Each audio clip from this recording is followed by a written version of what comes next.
Well, and you've also talked about, inventories. We've heard Barbara Corcoran talk about it. We've heard everybody talking about it's like, it's gonna be a long time before inventory levels are such where it's like normal. Right. So where are the inventories right now? Are the inventories high? Are they normal? What's the situation there?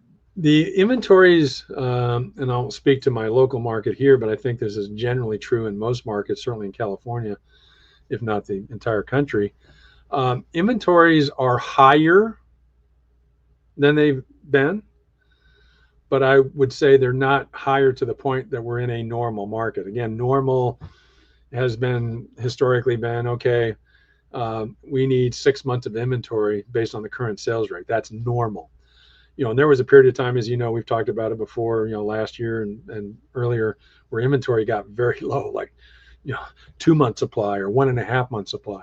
That certainly has changed. Inventory now has creeped up to where it's more like 4 to 4.5 month supply based on the current sales rate. And of course, with this new existing home sale number that just came out, you just do that math equation.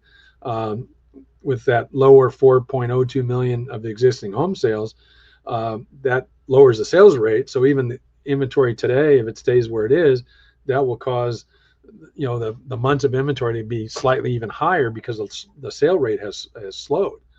And yes, I mean, the thing about, I think, the current conditions is prices are still creeping up, inventory is creeping up.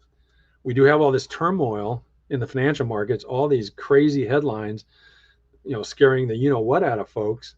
Mm. I think it's causing a lot of home buyers, and this is what I'm hearing from realtors, that they're getting whacked on their 401k. And there's this fear that inflation's coming back, although the most recent numbers don't suggest that. What I think this means is there's a window of negotiating power that is opening.